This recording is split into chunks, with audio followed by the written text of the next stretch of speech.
Good morning, everyone. Today I am going to present a case report on bilateral iridocorneal endothelial syndrome. No financial interest.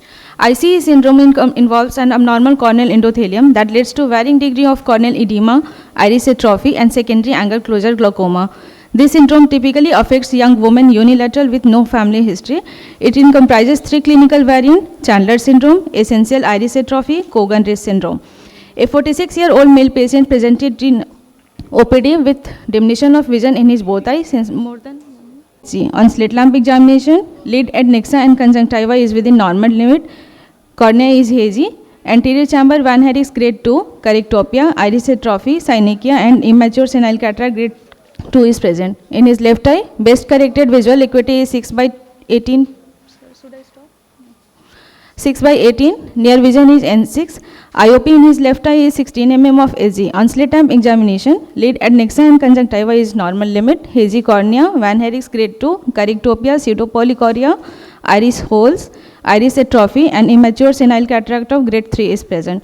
On gonioscopic angle closure is present in both eye. On fundus examination, right eye's cup and disc ratio is 0.5:1.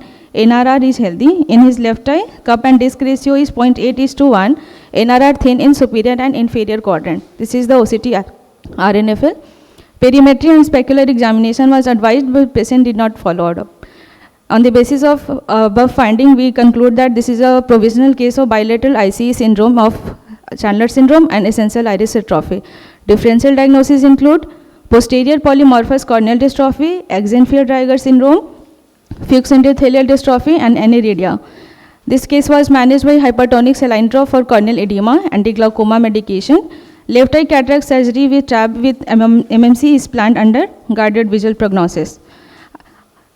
The pathogenesis of ICE syndrome is unknown but appears to involve the abnormal cloning of endothelial cell which takes on the ultrasound characteristics of epithelial cell known as the ICE cells. Chandler syndrome is the most common type. Approx 50% cases of ICE syndrome is seen in Chandler syndrome. It is characterized by the abnormal corneal endothelium, resembles hammered silver. The second one is the progressive iris atrophy. This one is characterized by the iris atrophy in early stages, correctopia, pseudopolychoria and peripheral anterior synechiae. The third one is iris nevus syndrome, that is also known as Cogan-Rees syndrome. It diffuse nevus that covers the anterior iris surface. Correctopia and iris atrophy is usually absent in 50% of cases. Prevalence of ICE syndrome is less than 1 per 2 lakh population, in which glaucoma is present in approx half of all cases. Viral infection with herpes simplex virus or Epstein-Barr virus led to low-grade inflammation at the level of corneal endothelium that result in the unusual epithelial-like activity. Clinically, the corneal endothelium that has been described to have a hammered silver or beaten bronze appearance in ICE syndrome patients, similar to the corneal guttate seen in the Fuchs endothelial dystrophy. Corneal endothelial cells are pathognomic for the ICE syndrome and be referred as ICE cell when seen on the specular photographs. Trabeculectomy is the surgery of choice for ICE syndrome. Yanov reported 64% cases success rate 1 year post-op and 36% at 3 years when the trabeculectomy proves to be ineffective. The reason being usually is excessive subconjunctival scarring. Long-term surgical outcome reported to be slightly better with the glaucoma drainage device versus trabeculectomy with antifibrinolytic agent. Conclusion: ICE syndrome is usually present in unilateral and young age women, but this present in the middle-aged man bilaterally. That's why.